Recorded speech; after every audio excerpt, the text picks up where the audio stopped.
Hey, how's everybody doing? It's Matt Goderich again.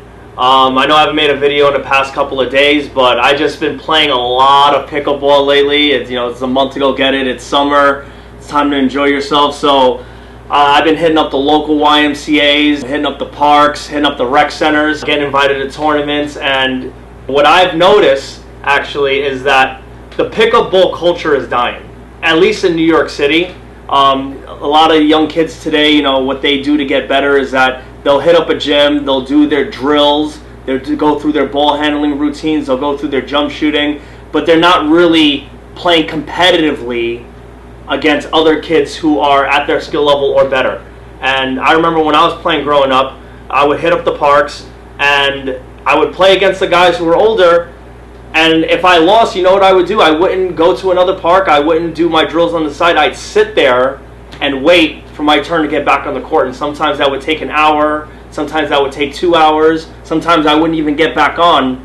But the reason why I did that was because I wanted to be. I was always competitive, and I wanted to prove that I can hang with the big boys. And I feel like that competitive drive, that desire to compete, is dying in today's culture. I think basketball has become a much more individual sport than it's become a team sport. It's almost like being a boxer is what being a basketball player is like today. So what I came up with is just a couple of tips on how to become a better pickup player, especially when you go to the gym, go to the Y, and you want to play some pickup ball to simulate real game time situations.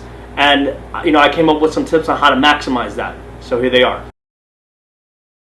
Tip number 1, get everyone involved. Pass first, shoot later. In the beginning of the game, when the game doesn't really matter, you want to get the guys who aren't as good as you involved. You want them to feel like they're a part of the game. Get them their shots early. Passing and unselfish basketball becomes very, very contagious, and all of a sudden you guys are now competing with yourself on who could be the more unselfish player, and that builds a culture of guys who just want to play together. And that's what success in pickup ball is all about. Tip number 2, compliment. And it's so important that I had to say it 3 times. If you are playing a team sport and you want to be influential, you want to be a leader, no one cares how much you know until they know how much you care. Especially when you're playing with guys who you've just met.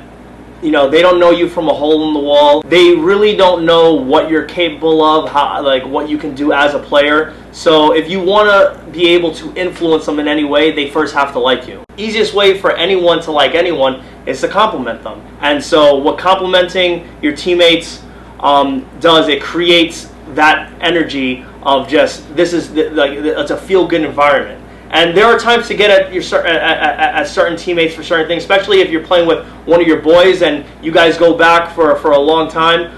Then maybe you could talk about some things that they are doing wrong, and you don't really have to worry about your delivery. But if you're playing with guys who you just met, you also have to understand that not everyone plays ball for the same reason. So you also have to take that in consideration in how you delegate criticism. Tip number 3. Know when to make calls. Play ball, do not ref. Especially if you're playing in a park or a gym where you don't really know anyone and you're trying to earn respect. One of the best ways to earn respect is when you take it to the basket, you get smacked in the face, you get hit in the arm, you get the crap fouled out of you, and you just keep playing. Especially when you're playing with guys who you've just met. The other team is going to be like, holy crap. This guy is serious. This guy doesn't complain. But there is a time to make a call, and that time to make a call is at the end of the game. Maybe you need to gain a possession. Use a call like a timeout. Try to change the momentum. Try to gain an extra possession, and you're more likely to get respect for that call at the end of the game because you didn't say anything for the beginning of the game. Tip number 4: play ball, do not coach. Players don't come to the park to be coached by you, because you're not going to make anyone a better player in one overnight by coaching them through it. Instead, maybe talk to them, ask questions, ask them, hey, where do you want the ball? Where do you like the ball? Your job is to try to make your teammates want to play hard. So just take who they are as they are and accept them for who they are, and try to use their talents to the strength of the team to try to get you a win.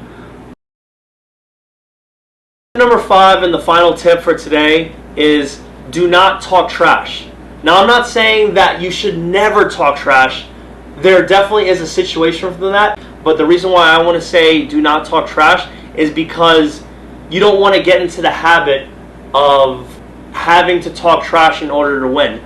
As long as you're on the way up, just stay quiet. Once you're on the top of the mountain and you feel the need to talk trash at that point, then go right ahead and do so. What's more intimidating than a player that talks trash is a player that is absolutely silent.